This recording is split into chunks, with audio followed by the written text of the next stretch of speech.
আসবতুম রাআতান যাতা হাসাবিন ওয়া জামালিন, আমি একজন মহিলার সন্ধান পেয়েছি যেই মহিলার বংশ অনেক উন্নত। একটা মেয়ে আমি সন্ধান পেয়েছি, মেয়েটার বংশ কি বলেন তো? অনেক উন্নত। ওয়া জামালিন, এবং তার সৌন্দর্যের কোনো শেষ নেই। একটা স্ত্রী, একটা মেয়ে লোকের সন্ধান পেয়েছি যেই মেয়ে লোকের বংশ উন্নত, আবার সৌন্দর্যের দিক থেকেও সে উন্নত। বিষয়টা কি বুঝতে পারছেন? তাহলে কয়টা জিনিস আসলো? দুইটা জিনিস, বংশও ভালো, দেখতে শুনতেও কি ভালো। কিন্তু সমস্যা একটা, সেটা হচ্ছে এই মহিলাটা বন্ধ্যা, সন্তান জন্ম দিতে পারবে না। বিষয়টা বুঝতে পারছেন? সন্তান জন্ম দেওয়ার ক্ষমতা তার নাই। এখন কি আমি এই মহিলাকে বিয়ে করব কিনা, এই পরামর্শ নেওয়ার জন্য আসছেন কার কাছে? রাসূল সাল্লাল্লাহু আলাইহি ওয়াসাল্লাম। আফা আতাজাওয়াজুহা, আমি কি ওই নারীকে বিয়ে করব? আল্লাহ রাসূল সাল্লাল্লাহু আলাইহি ওয়াসাল্লাম বলেন, লা, না, বিয়ে করবা না। সেই লোক চলে গেল। সুম্মা আতাহু সানিয়া, দ্বিতীয়বার আবার আসলো, আবার এসে বললো, ইয়া রাসূলুল্লাহ, ওই মহিলাকে বিয়ে করতে পারবো? হয়তো তার পছন্দ হয়েছে মহিলাটা। আল্লাহ রাসূল বলে, না, তাকে বিয়ে করা যাবে না। আবার তৃতীয়বার আসলেন। আল্লাহ রাসূল সাল্লাল্লাহু আলাইহি ওয়াসাল্লাম বলেন, তাজাওয়াজুল ওয়াদুদ আল ওয়ালুদ, তোমরা ওয়াদুদ এবং ওয়ালুদ, যেই নারীদের অন্তরের মধ্যে মায়া মহাব্বত বেশি এবং যেই নারীদের সন্তান ধারণের ক্ষমতা বেশি, এমন নারীকে বিবাহ করো। কথা কি বুঝতে পারছেন? কেমন নারী বিয়ে করো? যেই নারীর অন্তরে কি বেশি? মহাব্বত বেশি, দয়া বেশি, মায়া বেশি, এবং যেই নারীরা সন্তান বেশি দিতে পারবে, বেশি সন্তান জন্ম দেওয়ার ক্ষমতা যাদের আছে। এটা বুঝবো কিভাবে? মা খালাদেরকে দেখলেই তো বোঝা যাবে। কথা বুঝেন নাই? যেই মেয়ের আলাপ হচ্ছে, ওই মেয়ের মা, খালা, ফুফু, তাদেরকে দেখলেই বোঝা যাবে যে তাদের বংশর মধ্যে সন্তান জন্ম লাভের হার কেমন। আল্লাহ রাসূল সাল্লাল্লাহু আলাইহি ওয়াসাল্লাম ইরশাদ করেন, তোমরা মায়া মহাব্বত আছে এমন নারীদেরকে বিয়ে করো, এবং যেই নারীরা সন্তান জন্ম দিতে বেশি সক্ষম, এই রকম নারীকে বিয়ে করো। একজন বন্ধ্যা নারীকে তুমি দেখে শুনে বুঝে কিভাবে বিয়ে করবা? কারণ কি? আল্লাহ রাসূল বলেন, ফাইন্নি মুকাসিরুন বিকুমুল উমামা ইয়াউমাল কিয়ামা, তোমরা যদি বেশি সন্তান জন্ম নাও, তোমাদের সন্তান যত বেশি হবে, আমার উম্মত তত বাড়বে। বলেন সুবহানাল্লাহ। কাল কিয়ামতের ময়দানে রাসূল বলেন, আমি আমার উম্মতের সংখ্যাধিক্য নিয়ে সবার উপর গর্ব করব। বলেন সুবহানাল্লাহ। রাসূল বলেন, যেই নারী বেশি সন্তান দিতে পারবে সেই নারীকে বিয়ে করো, কারণ আমি কিয়ামতের ময়দানে আমার উম্মতের আধিক্য নিয়ে গর্ব করব যে এই দেখো, সব নবীদের থেকে আমার উম্মতের সংখ্যা বেশি। এটা নিয়ে গর্ব করবেন কে? মুহাম্মাদুর রাসূলুল্লাহ সাল্লাল্লাহু আলাইহি ওয়াসাল্লাম। তাহলে সন্তান বেশি নেওয়া ভালো না কম নেওয়া ভালো? বেশি নেওয়া ভালো। বেশি নিলে কার উম্মত বাড়বে? রাসূলের উম্মত বাড়বে। আল্লাহ রাসূল সাল্লাল্লাহু আলাইহি ওয়াসাল্লামের উম্মত যদি বাড়ে, রাসূল যদি আমার সন্তানটাকে নিয়ে গর্ব করতে পারেন, এটা তো আমার জন্যই সৌভাগ্যের বিষয়। এই জন্য আল্লাহ রাসূল সাল্লাল্লাহু আলাইহি ওয়াসাল্লাম ওই পুরুষকে, ওই সাহাবীকে একজন বন্ধ্যা নারী বিয়ে করার জন্য পরামর্শ দেন নাই। আমার কথা কি বুঝতে পারছেন? রাসূলুল্লাহ সাল্লাল্লাহু আলাইহি ওয়াসাল্লামের হাদিস আছে, হযরত আয়েশা রাদিয়াল্লাহু আনহা থেকে বর্ণিত, নাসাই শরীফের 3213 নম্বর বর্ণনা। আল্লাহ রাসূল সাল্লাল্লাহু আলাইহি ওয়াসাল্লাম থেকে তিনি বর্ণনা করেন, নাহা রাসূলুল্লাহ সাল্লাল্লাহু আলাইহি ওয়াসাল্লাম আনিত তাবাত্তুল, আল্লাহ রাসূল সাল্লাল্লাহু আলাইহি ওয়াসাল্লাম তাবাত্তুল থেকে নিষেধ করেছেন। তাবাত্তুল মানে সন্তান না নেওয়া, তাবাত্তুল মানে বিবাহ না করা, নিজেকে চিরকুমার রাখা। আমার কথা বুঝতে পারছেন? যে আমি সারা জীবন কি করব না? বিয়ে করব না, বিবাহ বন্ধন, এটা একটা ঝামেলার জীবন, দূর, এরকম একটা অনীহা, অনাগ্রহ আছে না? এগুলো সব পশ্চিমাদের ষড়যন্ত্র। এই বিবাহের সম্পর্কটাকে আমাদের যুব সমাজের সামনে তারা ভয়ঙ্কর রূপে উপস্থাপন করেছে, এবং ইসলামের বিধিবিধান জানা না থাকার কারণে ওই ছেলে ওই মেয়ে জানে না কিভাবে সংসার করতে হয়, সেজন্য প্যাঁচ লাগে। তো প্যাঁচ যত বেশি লাগে, ভয় তত বেশি ঢুকে। আহারে, বিয়ে করার পরেও আমার ওই বন্ধুর এই অবস্থা, আমার ওই বোনের এই অবস্থা, তাহলে বিয়ে করলে তো আমারও সেই অবস্থা হবে। আরে ভাই, সেই অবস্থা তো হবেই ইসলাম যদি জানা না থাকে। ইসলাম জানা থাকলে একটা বিয়ে কত বড় সাপোর্টিভ। আল্লাহ রাসূল সাল্লাল্লাহু আলাইহি ওয়াসাল্লামের স্ত্রী, সর্বপ্রথম স্ত্রী কে ছিলেন? হযরত খাদিজাতুল কুবরা রাদিয়াল্লাহু আনহা। রাসূল সাল্লাল্লাহু আলাইহি ওয়াসাল্লাম দাওয়াতের ময়দানে ইসলামের দাওয়াত দিতে গিয়ে সবচেয়ে বেশি সাপোর্ট কার কাছ থেকে পেয়েছেন? স্ত্রীর কাছ থেকে। একজন পুরুষ প্রতিষ্ঠিত হওয়ার জন্য, একজন পুরুষ উপরের দিকে ওঠার জন্য, একজন পুরুষ নিজের পায়ে নিজে দাঁড়ানোর জন্য সবচেয়ে বেশি হেল্প, সবচেয়ে বেশি সাপোর্টের দরকার তার স্ত্রী। এখন কেউ, আমাদের সামাজিকতা এমন অবস্থায় গিয়ে দাঁড়িয়েছে, বিবাহকে মানুষ ভয় পেতে শুরু করেছে।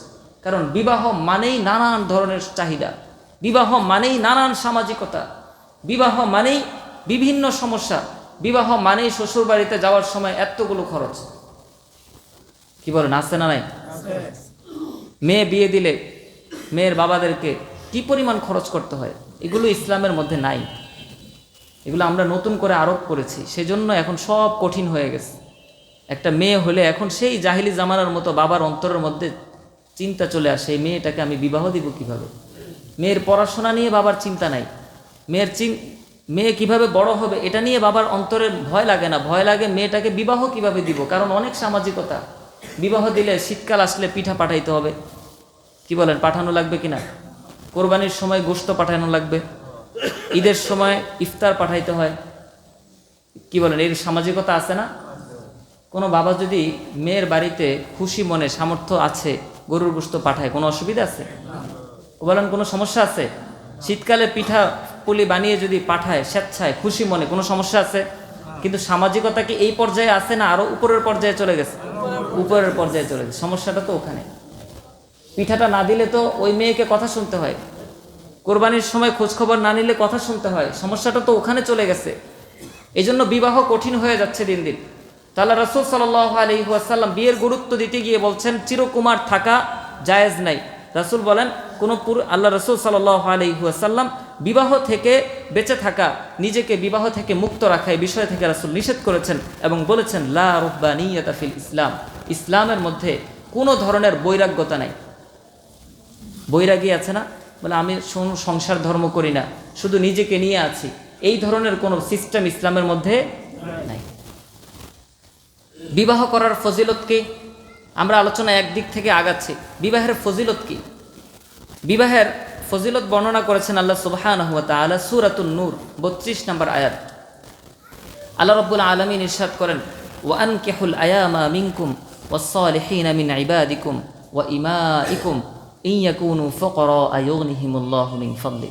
আল্লাহ রাব্বুল আলামিন বিবাহের একটা ফজিলত বর্ণনা করেছেন এই আয়াতের মধ্যে। আল্লাহ বলেন তোমাদের অধীনে যে সকল দাসী গোলাম দাসী আছে তাদেরকে তোমরা বিয়ে দিয়ে দাও। এখন প্রশ্ন হতে পারে এই ধরনের গোলাম দাসী তাদেরকে বিয়ে দিলে তারা খাবে কি? বিবাহের প্রশ্ন আসলেই তো এই প্রশ্নটা সমাজের মধ্যে চলে আসে যে কি খাবে, সে নিজেই খেতে পারে না, স্ত্রীকে খাওয়াবে কি? কি বলেন, এই প্রশ্ন আসে না? আসে কি না বলেন না? আল্লাহ বলেন ইন ইয়াকুনু ফুকারা আয়ুগনিহিমুল্লাহু মিন ফাদলি, তারা যদি গরিব হয়ে থাকে, দরিদ্র হয়ে থাকে, আল্লাহ নিজের অনুগ্রহে তাদেরকে ধনী বানায় দিবেন। বলেন সুবহানাল্লাহ। আর কোনো চিন্তা আছে বলেন? রিজিকের জিম্মাদারি নিয়েছেন কে? আল্লাহ। এটা বিবাহের 1 নাম্বার ফজিলত। বিয়ের 1 নাম্বার ফজিলত হচ্ছে বিয়ে করলে রিজিক বাড়ে। বলেন 1 নাম্বার ফজিলত কি? বিয়ে করলে রিজিক বাড়ে। রিজিকের চিন্তা আমাকে আপনাকে করতে দেয় নাই আল্লাহ তাআলা। যেই মেয়েটা আমার সংসারে আসবে, আমার জীবনে আসবে, সেই মেয়েটা আমার রিজিক খাবে না, সে তার রিজিক নিয়ে আসবে। আমার কোনো ক্রেডিট নাই যে আমি তাকে খাওয়াচ্ছি, না ভাই। তার জন্য আল্লাহ রাব্বুল আলামিন তাকে সৃষ্টি করার 50,000 বছর আগেই তার রিজিক লিখে রেখেছেন। তার রিজিক সে নিয়ে আসছে, তার রিজিক সে খাচ্ছে, আমি তাকে খাওয়াচ্ছি না, আমি একটা ওসিলা মাত্র। আমি কি ভাই? একটা ওসিলা। আমি তাকে খাওয়াই না, আমি আমার সন্তানকে খাওয়াই না। এই ধরনের কথা আমরা অনেক বাবারা বলে ফেলি যে তোকে খাওয়াচ্ছি, তোকে এত কিছু করছি। ভাই, আমরা কিছুই করছি না। আল্লাহ রাব্বুল আলামিন তার রিজিকটা আমার মাধ্যমে তাকে দিচ্ছেন। তার কারণে আমার ইনকামের মধ্যে বরকত হচ্ছে, তার কারণে আমার ইনকামের পরিমাণ বেড়ে যাচ্ছে। আপনি সাধারণত স্বাভাবিকভাবে একজন বিবাহিত পুরুষকে জিজ্ঞেস করবেন যে আপনার বিয়ের আগের ইনকাম বলেন আর পরের ইনকাম বলেন। সাধারণত আল্লাহ রাব্বুল আলামিনের সুন্নাহ হচ্ছে বিয়ের পরে ইনকামের মধ্যে বরকত হবে। কি বলেন, কথা ঠিক না? বিয়ের পরে ইনকাম বাড়বে, সন্তান একটা হবে ইনকাম আরও বাড়বে, সন্তান 2টা হবে ইনকাম আরও বাড়বে, আরেকটা সন্তান হলে ইনকাম আরও বাড়বে। এটা হচ্ছে স্বাভাবিক প্রক্রিয়া। কখনো আল্লাহ ভিন্ন প্রক্রিয়া ঘটান পরীক্ষার জন্য, সেটা ভিন্ন বিষয়। আমার কথা কি বুঝতে পারছেন? হ্যাঁ, আপনি বলতে পারেন আমি তো বিয়ের পরে ঋণী হয়ে গেছি। নিশ্চয়ই এখানে আল্লাহ তাআলার কোনো পরীক্ষা আছে অথবা কোনো গুনাহের কারণে আযাব হচ্ছে আপনার উপর। বিষয়টা কি বুঝতে পারছেন? কিন্তু স্বাভাবিক প্রক্রিয়ায় বিয়ে করলে কি বাড়ে বলেন? বিয়ে করলে কি রিজিক বাড়ে। এটা আল্লাহর ঘোষণা। যদি আমি বিশ্বাস না করি ঈমান চলে যাবে। আল্লাহ বলেন ইন ইয়াকুনু ফুকারা, তারা যদি গরিব হয়ে থাকে, অসচ্ছল হয়ে থাকে, ইউগনিহিমুল্লাহু মিন ফাদলি, আল্লাহ ওয়াদা দিচ্ছেন যে আমি তাদেরকে সচ্ছলতা দান করব। বলেন সুবহানাল্লাহ। আব্দুল্লাহ বিন উবাই ইবনে সালুল, মুনাফিকদের সর্দার, তার একটা দাসী ছিল। সেই দাসীকে দিয়ে সে জাহিলি জামানায় জেনার কাজ করাতো। কি করাতো ভাই? জিনার কাজ করাতো, দাসীর শরীর বিক্রি করে যে টাকা সেই টাকা সে ভোগ করত। ইসলাম আসার পরে জাহেলিয়তের সব প্রথা যখন ভেঙে দিল, তখন তাকে নিষেধ করা হলো যে না, তুমি দাসীকে দিয়ে এই কাজ করাতে পারবা না, বরঞ্চ তুমি দাসীকে বিয়ে দিয়ে দাও, তোমার দাসীটাকে কি দিয়ে দাও? বিয়ে দিয়ে দাও। আল্লাহ রাব্বুল আলামিন বলেন, ওয়ালা তুকরিহু ফাতায়াতিকুম আলাল বিগা, তোমরা তোমাদের অধীনস্থ মেয়েদেরকে জিনা করার জন্য বাধ্য করবা না, যে না তোমাকে জিনা করে টাকা ইনকাম করে আমাকে দিতে হবে, এই ধরনের চাপ তোমরা তোমাদের অধীনস্থ দাস দাসীদেরকে দিবা না। এটা আল্লাহ রাব্বুল আলামিন নিষেধ করে দিয়েছেন। বরং আল্লাহ রাব্বুল আলামিন বলেছেন, ওয়া আনকিহুল আয়ামা মিনকুম, তোমরা তোমাদের অধীনস্থ দাস দাসীদেরকে বিয়ের ব্যবস্থা করে দাও। তো দাস দাসীদেরকে যদি বিয়ে করানোর এত তাগিদ হয়, নিজের সন্তান বিয়ে করানো কি বলেন আরও বেশি গুরুত্বপূর্ণ কিনা? কথা বলেন না, আরও বেশি গুরুত্বপূর্ণ। আমাদের বাবা মা বিয়ে করাতে চায় না সন্তানদেরকে, এটা আমাদের সমাজের আরেকটা বড় রোগ, যে তুমি নিজের পায়ে দাঁড়ানোর পরে বিয়ের চিন্তা করবা। তো নিজের পায়ে দাঁড়াতে দাঁড়াতে বেচারার বয়স হয়ে গেছে 35, কি আর বিয়ে করবে? বিয়ের প্রতি আর কি টান থাকবে বলেন? একজন যুবক সে বালেগ হওয়ার পর থেকে তার শরীরের মধ্যে যৌন চাহিদা তৈরি হয়। একজন যুবক বালেগ হয় ধরেন 15 বছর বয়সে, এই 15 বছর বয়স থেকে তার ভিতরে আল্লাহ রাব্বুল আলামিন একটা চাহিদা দিয়ে দিয়েছেন, এটা প্রাকৃতিক, এটা আল্লাহর দেওয়া চাহিদা। কিন্তু সেই চাহিদাটা পূরণ করার মতো বৈধ কোনো ব্যবস্থা আমি তাকে দিচ্ছি না 30 বছর পর্যন্ত। তার মানে 15টা বছর আমি তাকে কষ্ট দিচ্ছি এবং সে বিভিন্ন গুনাহের মধ্যে লিপ্ত হচ্ছে। একজন মানুষের যখন বৈধ পন্থা না থাকে, সে অবৈধ পথে যায়। বৈধ পথ থাকলে অবৈধ পথে খুব কম মানুষ যায়। আমার কথা কি বুঝতে পারছেন? একজন মানুষ অবৈধ পথে কখন যায়? যখন সে বৈধ কোনো পথ পাচ্ছে না। এর দায়ভার কি বাবা মার উপর আসবে না? বলেন আসবে কি না? এগুলো বুঝতে হবে। বিবাহের সাথে প্রতিষ্ঠিত হওয়ার সম্পর্ক নাই, বরং বিবাহ প্রতিষ্ঠিত হওয়ার একটা লক্ষ্য, উপলক্ষ্য। বিবাহ করলে আল্লাহ তাআলা প্রতিষ্ঠা, একজন মানুষকে আল্লাহ তাআলা প্রতিষ্ঠিত করে দেন। তো আল্লাহ সুবহানাহু ওয়া তাআলা এই আয়াত নাজিল করলেন। আব্দুল্লাহ বিন মাসউদ রাদিয়াল্লাহু আনহু এই আয়াতকে সামনে রেখে বলেন, ইলতামিসুল গিনা ফিন নিকাহ, এই শোনো, তোমরা যদি সচ্ছল হতে চাও, তোমরা যদি ধনী হতে চাও, তাহলে সচ্ছলতা তোমরা বিবাহের মধ্যে তালাশ করো। বলেন সুবহানাল্লাহ। সচ্ছলতা তালাশ করো কোথায়? বিবাহে। ব্যবসা বাণিজ্যে, চাকরি বাকরিতে, না বিবাহে? বিবাহে। বিবাহকে মনে করছি গরিব হওয়ার উপলক্ষ, আর আব্দুল্লাহ বিন মাসউদ রাদিয়াল্লাহু আনহু আয়াতকে সামনে রেখে বললেন বিয়েটা ধনী হওয়ার উপলক্ষ। বিষয়টা কি বুঝতে পারছেন? তাহলে আমাদের সমাজ পুরো উল্টে গেছে না? বলেন সমাজটা উল্টে গেছে কিনা? চিন্তা চেতনা পুরো উল্টে গেছে। হযরত আলী রাদিয়াল্লাহু আনহু থেকে বর্ণিত আছে, আলী বিন আবি তালহা রাদিয়াল্লাহু আনহু থেকে বর্ণিত, তিনি বলেন আব্দুল্লাহ বিন আব্বাস রাদিয়াল্লাহু আনহু এই আয়াতকে সামনে রেখে বলেন, রগ্গাবাহুমুল্লাহু ফিত তাজওয়ীজ, আল্লাহ রাব্বুল আলামিন এই আয়াতের মধ্যে বিবাহের প্রতি মানুষকে আগ্রহী করেছেন এবং ওয়াদাহুম, আল্লাহ তাআলা মানুষের প্রতি একটা ওয়াদা করেছেন, আলাইহি বিল গিনা, আল্লাহ রাব্বুল আলামিন মানুষকে এই ওয়াদা দিয়েছেন, তোমরা যদি বিবাহ করো, তোমাদের অধীনস্থদেরকে যদি বিয়ে দিয়ে দাও, আমি আল্লাহ তাদেরকে সচ্ছল করে দিব। সুবহানাল্লাহ। তো আল্লাহর ওয়াদা সত্য না মিথ্যা? বলেন সবাই, বলেন সত্য না মিথ্যা? সত্য। এই রিজিক বাড়ার জন্য আল্লাহ রাব্বুল আলামিন পবিত্র কোরআনের মধ্যে আরও 2টা উপলক্ষ দিয়েছেন, আরও 2টা মাধ্যম দিয়েছেন, আরও 2 মাধ্যমে রিজিক বাড়ে। সূরা তহার মধ্যে 132 নম্বর আয়াতে এসছে, আল্লাহ রাব্বুল আলামিন বলেন, ওয়ামুর আহলাকা বিসসালাতি, তুমি তোমার পরিবার পরিজনকে নামাজের আদেশ করো। বলেন পরিবার পরিজনকে কিসের আদেশ করো? নামাজের। ওয়াস্তাবির আলাইহা, এবং এই নামাজের উপর সবাই অটল থাকো। পরিবার পরিজনকে নামাজের আদেশ করো। আল্লাহ বলে, লা নাসআলুকা রিজকান, আমি তোমাদের কাছ থেকে কোনো রিজিক চাই না। বলেন তো আল্লাহ তাআলা আমাদেরকে বলেন যে তোমরা ইনকাম করে আমাকে দাও? এরকম বলেন না। আল্লাহ বলেন আমি তো তোমাদের কাছ থেকে রিজিক চাই না, বরং নাহনু নারযুকুক, আমি তোমাদেরকে রিজিক দেই। বলেন সুবহানাল্লাহ। তাহলে আল্লাহ তাআলার রিজিক দেওয়ার আগে আল্লাহ তাআলা বলছেন পরিবার পরিজনকে কি করতে? নামাজের আদেশ দিতে। বলেন কি করতে? নামাজের আদেশ দিতে। তাহলে মুফাসসিরিনে কেরাম এই আয়াতকে সামনে রেখে বলেন, পরিবার পরিজনকে নামাজের আদেশ করা, সবাইকে নিয়ে নামাজের উপর উঠে যাওয়া, এটা রিজিক বৃদ্ধি হওয়ার একটা উপলক্ষ। কারো যদি রিজিকের কমতি থাকে, তাহলে পুরা পরিবার পরিজনকে নিয়ে নামাজের উপর চলে আসেন, ইনশাআল্লাহ রিজিক বাড়বে। বুঝে আসছে ভাই? 3 নম্বর, সূরাতু বনী ইসরাঈল 31 নম্বর আয়াত, আল্লাহ রাব্বুল আলামিন বলেন, ওয়ালা তাকতুলু আওলাদাকুম খাশিয়াতা ইমলাক, খাওয়ানোর ভয়ে, খরচের ভয়ে তোমরা তোমাদের সন্তানদেরকে হত্যা করো না। খরচের ভয়ে সন্তানকে কি করো না?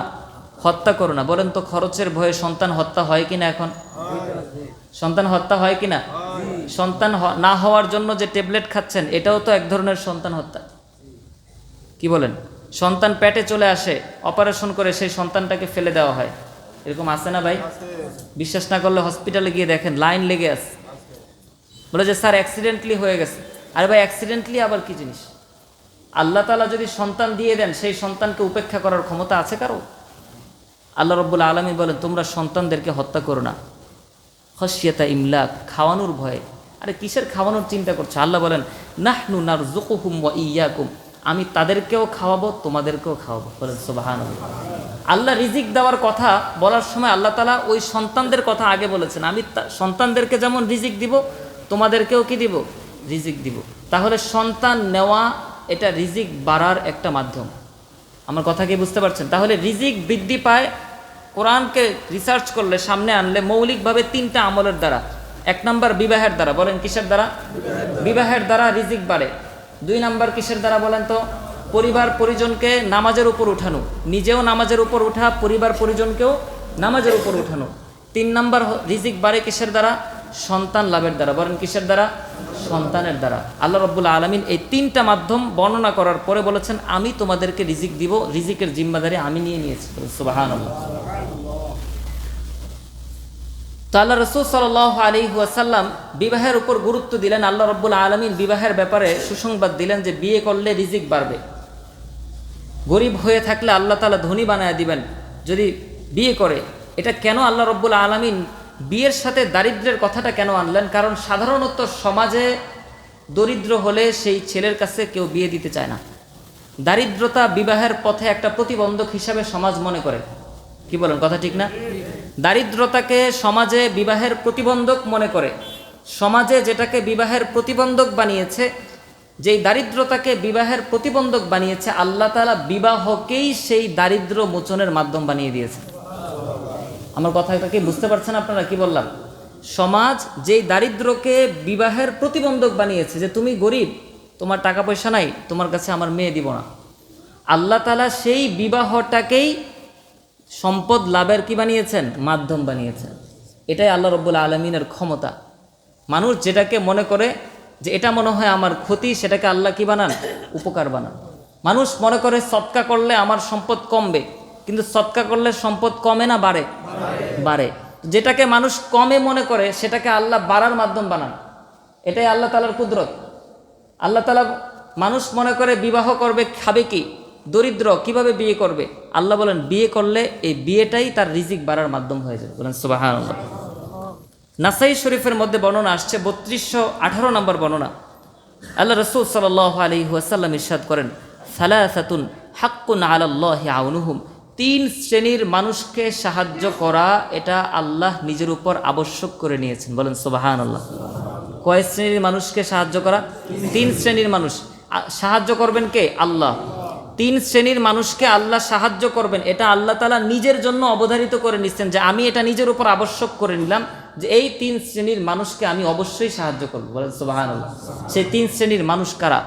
আল্লাহ রাসূল সাল্লাল্লাহু আলাইহি ওয়াসাল্লাম আল মুকাতাবুল্লাযী ইউরিদুল আদা, যেই মুকাতাব গোলাম, গোলাম আগের যুগে গোলামের চুক্তি ছিল, গোলাম ছিল, দাসী ছিল, বান্দি ছিল। সে গোলামরা অনেক সময় একটা চুক্তি করতো তারা মনিবের সাথে, যে আমি আপনাকে যদি 2 লাখ টাকা দেই তাহলে আপনি আমাকে আজাদ করে দিবেন। তো মনিব বলে ঠিক আছে, তুমি যদি ইনকাম করে 2 লাখ টাকা আমাকে দিতে পারো তাহলে তোমাকে কি করে দিব? আজাদ করে দিব। এই যে গোলামটা 2 লাখ টাকার জন্য চেষ্টা করছে, ফিকির করছে, ব্যবসা করছে, মানুষের কাছে হাত পাচ্ছে, সহযোগিতা চাচ্ছে, আল্লাহ রাসূল সাল্লাল্লাহু আলাইহি ওয়াসাল্লাম বলেন সে কিসের জন্য করছে? নিজেকে স্বাধীন করার জন্য। আল্লাহ রাসূল বলেন এই ব্যক্তিটাকে সাহায্য করা আল্লাহ নিজের উপর আবশ্যক করে নিয়েছেন। বলেন সুবহানাল্লাহ। কারণ আল্লাহ রাব্বুল আলামিন চান না পৃথিবীতে কোনো মানুষ গোলামির জীবন যাপন করুক, পৃথিবীতে গোলামির জীবন যাপন করুক, এটা রব্বুল আলামিনের পছন্দ না। এই জন্য ইসলাম বিভিন্ন ক্ষেত্রে বিভিন্ন উপলক্ষে শুধু গোলামকে আজাদ করার বিধান দিয়েছে, শুধু গোলামকে আজাদ করার বিধান দিয়েছে। কারণ পৃথিবীতে কেউ গোলামির জীবন যাপন করবে এটা আল্লাহ তাআলার পছন্দ না। গোলামি হবে শুধুমাত্র কার? আল্লাহর। মানুষ মাথা ঠুকবে, কপাল ঠুকবে শুধুমাত্র আল্লাহর কুদরতি পায়, আর কোথাও কপাল ঠোকা কি নাই? জায়েজ নেই। কথা কি বুঝে আসছে ভাই? রাসূলুল্লাহ সাল্লাল্লাহু আলাইহি ওয়াসাল্লাম ইরশাদ করেন আন্নাকিহুল্লাযী ইউরিদুল আফাফ যেই যুবকটা নিজের চরিত্রকে রক্ষা করার জন্য, নিজের চরিত্রকে হেফাজত করার জন্য বিয়ে করার সিদ্ধান্ত নিয়েছে, রাসূল বলেন এই যুবককে সাহায্য করা আল্লাহ নিজের উপর আবশ্যক করে নিয়েছেন। বলেন সুবহানাল্লাহ। আল্লাহ যাকে সাহায্য করে আপনি তাকে কিসের বাধা দিচ্ছেন? আপনি তাকে পিছনের দিকে টেনে রাখার চেষ্টা করছেন, না এখন বিয়ে করো না, আরও 2 বছর পরে চাকরি বাকরি করে কিছু টাকা পয়সা হাতে নাও, তারপর বিয়ে করো। ওই 2 বছর পরে সে যে বাঁচতে পারবে এটার কোনো গ্যারান্টি আছে? বলেন, কি গ্যারান্টি আছে? এই 2 বছরে তার যে গুনাহগুলো হবে, এই গুনাহের দায়ভারটা নিবে কে? এই গুনাহের দায়ভারটা তো আমি নিতে চাইবো না, কিন্তু আমি তাকে বাধা দিয়ে রাখছি, আমি তাকে বিয়ে করতে দিচ্ছি না। আল্লাহ রাব্বুল আলামিন বলেন, রাসূল সাল্লাল্লাহু আলাইহি ওয়াসাল্লাম বলছেন, যেই যুবক নিজের চরিত্র হেফাজত করার জন্য বিয়ের পথে অগ্রসর হয়, অবৈধ কোনো রাস্তায় যায় না, সে অবৈধ জায়গায় যায় না, অবৈধ পল্লীতে যায় না, সে সঠিক পথে, ইসলামের পথে, বিয়ের পথে আগায়, রাসূল বলেন তাকে সাহায্য করা আল্লাহ নিজের উপর জরুরি করে নিয়েছেন। বলেন সুবহানাল্লাহ। 3 নম্বর, ওয়াল মুজাহিদু ফি সাবিলিল্লাহ, আল্লাহর রাস্তার মুজাহিদ, যে আল্লাহর কালিমাকে বুলন্দ করার জন্য কাফেরদের বিরুদ্ধে, ইসলামের শত্রুদের বিরুদ্ধে অস্ত্র নিয়ে লড়াই করতে নামে, এই মুজাহিদকে সাহায্য করাও আল্লাহ রাব্বুল আলামিন নিজের জন্য আবশ্যক করে নিয়েছেন। সুবহানাল্লাহ। তাহলে কয় শ্রেণীর মানুষকে সাহায্য করা আল্লাহ তাআলা আবশ্যক করেছেন? 3 শ্রেণীর মানুষ। 1 নম্বর মুকাতাব গোলাম, 2 নম্বর বিবাহকারী যুবক, 3 নম্বর হচ্ছে মুজাহিদ ফি সাবিলিল্লাহ। বাইহাকি শরীফের মধ্যে আসছে, আল্লাহ রাসূল সাল্লাল্লাহু আলাইহি ওয়াসাল্লাম ইরশাদ করেন, ইদা তাজাওয়াজাল আব্দু, কোনো বান্দা যখন বিয়ে করে, ফাকাদ ইস্তাকমালা নিসফাদ্দিন, তখন তার দিন, তার ধর্ম অর্ধেকটা পরিপূর্ণ হয়। বিয়ের মাধ্যমে ধর্ম, দিন কতটুকু পরিপূর্ণ হয়? অর্ধেক দিন পরিপূর্ণ হয়। এজন্য বিয়েকে বলা হয় অর্ধেক দিন। একজন মানুষকে পরিপূর্ণ দিনদারির উপর উঠতে হবে। পরিপূর্ণ দিনদারির মধ্যে অর্ধেক দিন কি? বিয়ে। অর্ধেক দিন কি বলেন তো? বিয়ে। বিয়ে করলে আল্লাহ রাসূল বলেন তোমার অর্ধেক দিন পরিপূর্ণ হয়েছে, সুতরাং বাকি অর্ধেকের জন্য এবার চেষ্টা করো। কারণ বিয়ে এমন একটা মাধ্যম, একজন মানুষকে অর্ধেক ভালো করতে পারে বিয়ে। শুধু বিয়েটা একজন মানুষকে অর্ধেক ভালো করতে পারে। একজন মানুষ যদি 100টা গুনাহ করে, বিয়ে করলে অটোমেটিক তার 50টা গুনাহ কমে যাবে। বাকি 50টার জন্য এখন তাকে চেষ্টা করতে হবে। আমার কথা বুঝতে পারছেন? একজন যুবক ফজরের নামাজে উঠতে পারে না, সে যদি একজন নেককার মহিলাকে বিয়ে করে, নেককার মেয়েকে বিয়ে করে, তার জন্য ফজরের নামাজ পড়া সহজ হয়ে যাবে না? কথা বলেন না? এরকম অনেক যুবক আছে, আগে খারাপ ছিল, নামাজ পড়তো না, বিয়ের পরে পরিবর্তন হয়ে গেছে। কি বলেন, আছে কি না? চিন্তা করে যে আমি যদি ফজরের নামাজ না পড়ি, আমি তো আমার স্ত্রীর কাছে ছোট হয়ে যাব, আমার স্ত্রীর কাছে আমি ছোট হয়ে যাব, এই চিন্তা করে হলেও সে নামাজের মধ্যে আসে। কারণ স্ত্রীর কাছে ছোট হইলে পরে তাকে একটা কথা বললে তো সে শুনবে না, কারণ তার কাছে তো আমি অপরাধী। সে আমাকে অনবরত দেখে আমি নামাজ পড়ি না, আমার কথা সে কেন শুনবে? আমি যদি ইসলামের অনুশাসনগুলো 100% মেনে চলি, ওই স্বামীর কথা কোনো স্ত্রী ফেলতে কয়েকবার চিন্তা করবে যে আমার স্বামী এক কথার মানুষ, সে একদিন নামাজ ছাড়ে না, তার কোরআন তেলাওয়াত মিস হয় না, তার জিকির মিস হয় না। এই ধরনের মানুষের কথার প্রভাব থাকে অনেক বেশি। কিন্তু যেই মানুষটা নামাজ পড়ে না, যেই মানুষটা কোনো ধরনের ইবাদত বন্দিগিতে নাই, তাকে স্ত্রী ঠেলতে ঠেলতে মসজিদে পাঠাইতে পারে না, ওই স্ত্রীর কাছে স্বামীর কোনো মর্যাদা থাকবে? বলেন, মর্যাদা থাকবে? কিভাবে মর্যাদা আসবে? আল্লাহ রাসূল সাল্লাল্লাহু আলাইহি ওয়াসাল্লাম বলেন বিয়ে করো, তোমার অর্ধেক দিন পরিপূর্ণ হয়ে যাবে। রাসূলুল্লাহ সাল্লাল্লাহু আলাইহি ওয়াসাল্লাম ইরশাদ করেন, মান রাযাকাহুল্লাহু ইমরাআতান সালিহাতান ফাকাদ আ'ানাহু আলা শাতরি দীনি। একই হাদিস ভিন্ন বর্ণনার মধ্যে রাসূল সাল্লাল্লাহু আলাইহি ওয়াসাল্লাম ইরশাদ করেন, কোনো ব্যক্তিকে যদি আল্লাহ নেককার স্ত্রী দান করে থাকেন, কোনো ব্যক্তিকে যদি নেককার স্ত্রী আল্লাহ দিয়ে থাকেন, আল্লাহ রাব্বুল আলামিন তাকে আলা শাতরি দীনি, তার ধর্মের অর্ধেক পালনের প্রতি তাকে অগ্রসর করে দিয়েছেন। বলেন সুবহানাল্লাহ। কাউকে যদি নেককার স্ত্রী দান করে থাকেন, যে আমি একটা নেককার স্ত্রী পেয়েছি, রাসূল বলেন তুমি অর্ধেক দিন পেয়ে গেছো, আল্লাহ তাআলা তোমাকে সাহায্য করে অর্ধেক ধর্মের উপর উঠায় ফেলছে, বাকি অর্ধেকটা তুমি এবার ঠিক করো। সুবহানাল্লাহ। তবে স্ত্রী হতে হবে নেককার। স্ত্রী কেমন হওয়া লাগবে? নেককার। এই ব্যাপারে আমরা আলোচনা করবো ইনশাআল্লাহ। আল্লাহর হাবিব সাল্লাল্লাহু আলাইহি ওয়াসাল্লাম আরেক বর্ণনার মধ্যে দুনিয়ার সৌভাগ্যের কথা বলেছেন, যে দুনিয়ার দৃষ্টিতে কয়েকটা জিনিসকে সৌভাগ্য মনে করা হয়। 3টা জিনিস, মিন সাআদাতি ইবনি আদম সালাসাতুন, বনি আদমের সৌভাগ্যের জিনিস 3টা। পৃথিবীর দৃষ্টিতে কেউ যদি বলে আমি পৃথিবীতে একজন সুখী মানুষ, পৃথিবীতে সুখী মানুষ হওয়ার জন্য 3টা জিনিস দরকার। বলেন কয়টা জিনিস? 3টা। রাসূল এটা থিওরি দিয়ে দিয়েছেন। এই 3টা জিনিস যদি কারো থাকে, বুঝতে হবে সে পৃথিবীর দৃষ্টিতে সুখী মানুষ। কথা কি বুঝতে পারছেন? তো পৃথিবীর দৃষ্টিতে সুখী মানুষ হওয়ার দরকার নাই। কথা বলেন না? পৃথিবীর দৃষ্টিতে সুখী মানুষ হওয়া লাগবে না, নাকি শুধু দুঃখী মানুষ হইলেই হবে? যে আমার ব্যথা পাইতে ভালো লাগে, অসুস্থ হইতে ভালো লাগে, এটা ইসলামের আদেশ? আল্লাহ রাসূল সাল্লাল্লাহু আলাইহি ওয়াসাল্লাম বলেন, বনি আদমের সৌভাগ্য 3 জিনিসের মধ্যে দুনিয়ার দৃষ্টিতে। 1 নম্বর আল মারআতুস সালিহা, নেককার স্ত্রী। 1 নম্বর কি বলেন? নেককার স্ত্রী। কারো যদি নেককার স্ত্রী চলে আসে সংসারের মধ্যে, সে সৌভাগ্যের একটা বিষয় পেয়ে গেল। 2 নম্বর আল মারকাবুস সালিহ, সে যে যানবাহনে আরোহণ করবে তার যাতায়াত ব্যবস্থা যদি ভালো হয়। 2 নম্বর কি বলেন? যাতায়াত ব্যবস্থা। অনেক ভাইরা আছে এমন জায়গায় বাড়ি যেখানে যাতায়াত ব্যবস্থা ভালো না। এখন যাতায়াত ব্যবস্থা ভালো দ্বারা নিজের গাড়ি থাকা এটাও উদ্দেশ্য, এবং নিজের বাড়ি অথবা অফিস এই যাতায়াতটা সুন্দর, এই যাতায়াত ব্যবস্থা ভালো থাকা এটাও সৌভাগ্যের একটা অংশ। এরকম অনেক ভাইরা আছে অনেক কষ্ট করে অফিসে যাওয়া লাগে, আবার অনেক কষ্ট করে ঘামতে ঘামতে ঘামতে ঘামতে আবার বাসায় ফিরে। কি বলেন, আছে না? বলেন তো, তার সারাদিনের শরীরটা ক্লান্ত হয়ে যায় শুধু যাতায়াতের মধ্যেই। তাহলে রাসূল সাল্লাল্লাহু আলাইহি ওয়াসাল্লাম বলেন, একজন মানুষ যদি পৃথিবীর দৃষ্টিতে সুখী হইতে চায়, পৃথিবীর দৃষ্টিতে সুখী হওয়ার জন্য তার যাতায়াত ব্যবস্থা কি হওয়া লাগবে? ভালো হওয়া লাগবে। কথা কি বুঝে আসছে? 3 নম্বর ওয়াল মাসকানুস সালিহ, তার বসবাসের জায়গাটা সুন্দর হওয়া লাগবে। বসবাসের যে বাড়ি, সেই বসবাসের বাড়িটা সুন্দর হতে হবে, ভালো থাকতে হবে। যেই ঘরে সে বসবাস করে সেই ঘর যদি নোংরা হয়, সেই ঘর যদি অপরিচ্ছন্ন হয়, সেই ঘর যদি সংকীর্ণ হয়, ওই মানুষটার কোনো কাজের মধ্যে ভালো লাগবে না। এই জন্য একজন মানুষ বৈধ পন্থায়, বৈধভাবে যদি কেউ নিজের বসবাসের জায়গাকে উন্নত করার চেষ্টা করে, ইসলাম এটাকে সমর্থন করে, এটাকে নিন্দা করে না। আমার কথা কি বুঝতে পারছেন? একজন মানুষ একটা বাড়ি করছে নিজে থাকার জন্য, তো অনেকে নিন্দা করে, আরে বাড়ি করে কি হবে, দুনিয়া থাকবো কয়দিন। আরে ভাই, বাড়ি করতে হবে। দুনিয়াতে আপনার ভালো ইবাদত বন্দিগি করার জন্য আপনি যদি তাহাজ্জুদের নামাজ পড়তে চান, আপনি যদি এমন একটা বাড়িতে, এমন একটা ঘরে তাহাজ্জুদের নামাজ পড়তে দাঁড়িয়েছেন যেই ঘরের মধ্যে মশার জন্য আপনি দাঁড়াতেই পারেন না, বলেন আপনার তাহাজ্জুদের নিয়তের মধ্যে আপনার মন মানসিকতা, আপনার চিন্তাধারা, আপনার মনোযোগ ঠিক থাকবে? কথা বলেন, মনোযোগ ঠিক থাকবে? ইবাদতের জন্য, ইবাদত বন্দিগির জন্য দুনিয়া লাগে। ইবাদত বন্দিগির জন্য কি লাগবে? দুনিয়া লাগবে। আপনার পকেটে যদি টাকা না থাকে 1 টাকাও, আপনি দান সৎকার ফজিলত অর্জন করতে পারবেন? বলেন, পারবেন? যালিকা ফাদলুল্লাহি ইউতিহি মান ইয়াশা। আল্লাহ বলেন, এটা আল্লাহর বিশেষ অনুগ্রহ, আল্লাহ যাকে চান তাকে দান করেন। বলেন সুবহানাল্লাহ। সচ্ছলতা এটা আল্লাহর অনুগ্রহ, আল্লাহ তাআলা যাকে চান তাকে দান করেন। হ্যাঁ, অসচ্ছল যারা আছে, গরিব যারা আছে, তারাও যেন হতাশ না হয়। রাসূল বলে দিয়েছেন, গরিবরা ধনীদের 500 বছর আগে জান্নাত লাভ করবে। উভয় পক্ষকেই রাসূল সুন্দর রাস্তা দেখিয়েছেন। যারা ধনী হয়েছ, আলহামদুলিল্লাহ বলো, ধন সম্পদ আল্লাহর পথে খরচ করতে থাকো, এটা তোমার জন্য অনেক বড় সৌভাগ্যের বিষয়। আর গরিব যারা আছো, তোমরা হতাশ হয়ে যাবে, আরে আমি তো কিছুই পেলাম না। আল্লাহ রাসূল বলেন, তোমরা জান্নাতে 500 বছর আগে যেতে পারবে। সুবহানাল্লাহ। শুধু সবরের জিন্দেগি অবলম্বন করো, ধৈর্য ধারণ করো, যত কষ্ট আসুক আল্লাহকে অভিযোগ করো না যে আল্লাহ খালি আমাকেই দেখলো, আমার চেয়ে কম মেধার মানুষ এত উন্নত হয়ে গেল, আমি কিছুই হতে পারলাম না। একটার পর একটা বিপদ লেগে থাকে, নিজে অসুস্থ হই, আমার নিজের অসুস্থতা ভালো হয়, স্ত্রী অসুস্থ হয়ে পড়ে, সন্তান অসুস্থ হয়ে পড়ে, একটার পর একটা বিপদ লেগে আছে।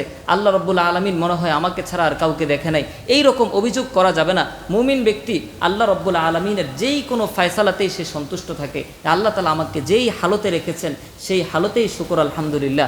আল্লাহ তাআলার জন্য সমস্ত প্রশংসা, কারণ আল্লাহ তো আমাকে বাঁচিয়ে রেখেছেন। আল্লাহ চাইলে আমাকে হসপিটালের বেডে শোয়া রাখতে পারতেন। কি বলেন, কথা ঠিক কিনা? পৃথিবীর দৃষ্টিতে নিচের দিকে তাকাতে বলা হয়েছে, দুনিয়ার দৃষ্টিতে কোন দিকে তাকাবো? নিচের দিকে। আখিরাতের দৃষ্টিতে উপরের দিকে তাকাতে হবে। দুনিয়ার দৃষ্টিতে চিন্তা করতে হবে, আহারে আমার তো মাসে এই কয় টাকা আমি ইনকাম করতে পারি, অমুক ভাই তো এতটুকু ইনকাম করতে পারে না, সেই তুলনায় তো আমি ভালো আছি, আলহামদুলিল্লাহ। নিচের দিকে তাকালে শুকর আসবে অন্তরের মধ্যে। আখিরাতের দৃষ্টিতে চাহিদা বাড়াতে হবে, আহারে অমুক ব্যক্তি প্রতিদিন তাহাজ্জুদের নামাজ পড়ে, আমি তো সপ্তাহে একদিনও পড়তে পারি না, আমার তাহাজ্জুদ বাড়াতে হবে। অমুক ব্যক্তি কোরআন শরীফ কত সুন্দর করে তেলাওয়াত করে, আমার তেলাওয়াতটা শুদ্ধ না, আমাকে শুদ্ধ করতে হবে। আখিরাতের দৃষ্টিতে, আখিরাতের দিক থেকে দৃষ্টি থাকবে কোন দিকে? উপরের দিকে। বলেন, আখিরাতের দিক থেকে দৃষ্টি কোন দিকে থাকবে? উপরের দিকে থাকবে। আর দুনিয়ার দৃষ্টিতে, দুনিয়ার বিবেচনায় দৃষ্টি থাকবে কোন দিকে? নিচের দিকে। তাহলে সুখী হওয়া সহজ। তাহলে কি বলেন? সুখী হওয়া সহজ। আর আমরা হয়ে গেছি উল্টা, দুনিয়ার দৃষ্টিতে আমাদের, দুনিয়ার বিবেচনায় আমাদের নজর চলে গেছে উপরের দিকে, যে অমুক ব্যক্তির এতটা বাড়ি, আমার একটা কেন হলো? অমুক ব্যক্তি যা ঢাকায় জায়গা কিনে ফেলেছে, আমি তো কিছুই করতে পারলাম না। অমুক ব্যক্তির এটা আছে, ওটা আছে, ওটা আছে, আমার তো কিছুই নাই। উপরের দিকে দুনিয়ার দৃষ্টিতে নজর দিয়ে দিছি। আর আখেরাতের দৃষ্টিতে আমাদের নজর চলে গেছে নিচের দিকে। আরে ও তো নামাজই পড়ে না, সেই তুলনায় তো আমি ভালো আছি, আমি 5 ওয়াক্ত নামাজ পড়ি। কি বলেন, এরকম মানসিকতা নাই? কথা বলেন, মানসিকতা আছে কিনা? আমার লম্বা দাড়ি রেখে কি হবে? অনেক লম্বা দাড়িওয়ালা মানুষ আছে, ঘুষ খায়, সুদ খায়, সেই তুলনায় তো আমি দাড়ি রাখি না, ঠিক আছে, কিন্তু আমি তো সুদ ঘুষ খাই না, এই তো ভালো তো আছি। তাহলে নজরটা কোন দিকে দিল বলেন তো? নিচের দিকে। বলেন, নজর কোন দিকে দিল? নিচের দিকে। কেন ভাই, দাড়িওয়ালা মানুষ কি ভালো নাই? বলেন না, ভালো আছে কিনা? তাকে আমি টার্গেট বানাতে পারতাম না চাইলে? আমি কেন এমন দাড়িওয়ালাকে আমার সামনে রাখলাম যে দাড়িওয়ালা সুদ খায়? তাকে দেখে আমি আত্মতৃপ্তিতে ভুগছি, আহারে আমি তো অন্তত সুদ খাই না, তাহলে আমি তো অনেক ভালো মানুষ। ভাই, আখেরাতের দৃষ্টিতে নিচের দিকে যদি আমাদের নজর চলে যায়, তাহলে আখেরাত উন্নত হবে না। আখেরাতের বিবেচনায় নজর থাকতে হবে উপরের দিকে। আমাকে আরও ভালো হতে হবে, আরও ভালো হতে হবে। আমার এখানে কমতি আছে, এটা ঠিক করি, ওখানে কমতি আছে, এটা ঠিক করি। আমি জিকির করি না, আমি জিকিরের পরিমাণ বাড়াই। অমুক তো 1000 বার প্রতিদিন জিকির করে, আমি কতবার করি? আমি তো 500 বার করি, আমি তো 200 বার করি। আমি আরেকটু বাড়ানোর চেষ্টা করি। আখেরাতের দৃষ্টিতে নজর থাকবে উপরের দিকে, আর দুনিয়ার বিবেচনায় নজরকে নিচের দিকে রাখবো। অমুকের চেয়ে আমি ভালো আছি, আলহামদুলিল্লাহ। অমুকের চেয়ে আমি সুখে আছি, আলহামদুলিল্লাহ। অমুকের চেয়ে আমার ইনকাম ভালো, আলহামদুলিল্লাহ। অমুকের চেয়ে আমার পরিবার ভালো, আলহামদুলিল্লাহ। দুনিয়ার দৃষ্টিতে নিজের দিকে, নিচের দিকে নজর দিতে হবে। তো আল্লাহ রাসূল সাল্লাল্লাহু আলাইহি ওয়াসাল্লাম পৃথিবীতে মানুষের সৌভাগ্যের উপকরণ 3টা বলেছেন। কয়টা ভাই? 3টা। 1 নাম্বার আল মারআতুস সালিহা, নেককার স্ত্রী। 1 নাম্বার কি বলেন? নেককার স্ত্রী। নেককার স্ত্রী খুব দরকার একজন মুসলমানের জীবনে, একজন ইমানদারের জীবনে। নেককার স্ত্রী ছাড়া কোনো গতি নাই, কোনো গতি নেই। কিন্তু সেই নেককার স্ত্রী লাভ হবে প্রেম ভালোবাসার দ্বারা না বিয়ের দ্বারা? কথা বলেন না ভাই? বিয়ের দ্বারা। যে সম্পর্ক বৈধ সেই সম্পর্কে বরকত আছে, যে সম্পর্ক অবৈধ সেই সম্পর্কে আল্লাহ তাআলার গজব নেমে আসে। যেন আল্লাহ রাব্বুল আলামিন আমাদের সবাইকে ইসলামের এই গুরুত্বপূর্ণ বিধান, বিবাহের বিস্তারিত হুকুম আহকাম জেনে আমরা যেন সমাজের সমস্ত সামাজিকতাকে পা দিয়ে ঠেলে পিছনে ফেলে আমরা যেন ইসলামের বিধানকে আঁকড়ে ধরতে পারি, আমাদের দাম্পত্য জীবনকে যেন সুন্দর করতে পারি, এবং আমাদের ভবিষ্যৎ প্রজন্মকে যেন ইসলামী একটা পরিবেশ, ইসলামী একটা পরিবার এবং জান্নাতি একটা পরিবার উপহার দিতে পারি। আল্লাহ রাব্বুল আলামিন আমাদেরকে তৌফিক দান করেন। সবাই বলেন আমিন। ওয়া আখিরু দাওয়ানা আলহামদুলিল্লাহ।